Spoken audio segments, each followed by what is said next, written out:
Bonjour à tous, aujourd'hui notre sélection est un article du magazine Filières avicoles sur le renouvellement de l'accord européen qui permet l'importation de poulets ukrainiens.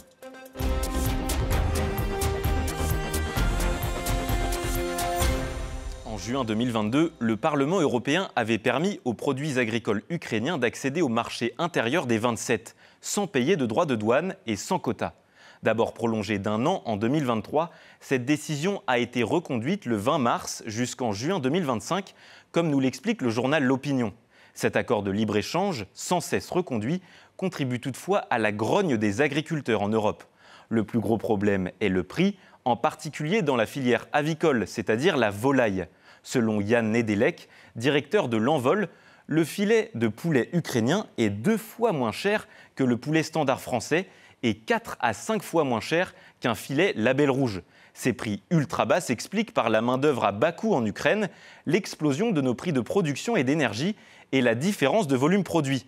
En France, on compte 40 000 volailles par exploitation contre 2 millions en moyenne en Ukraine. Avec la crise, les consommateurs plébiscitent les produits moins onéreux, quitte à perdre en qualité. D'après nos confrères de la Tribune, seuls 25% du poulet consommé en France était importé en 2000, contre 49% en 2022.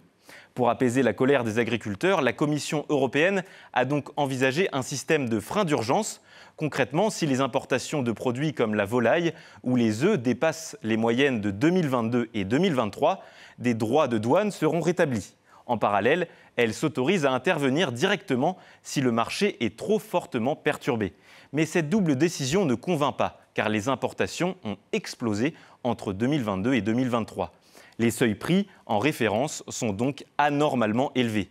Cette situation pourrait bientôt changer. Selon France Info, Emmanuel Macron a accusé l'oligarque Yuri Kochiouk, qui contrôle 80% du marché de la volaille en Ukraine, de vouloir s'enrichir sur le marché européen.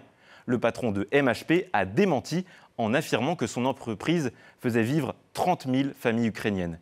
Tout l'enjeu est donc là. Il faut trouver comment aider l'Ukraine sans directement peser sur le dos de nos agriculteurs.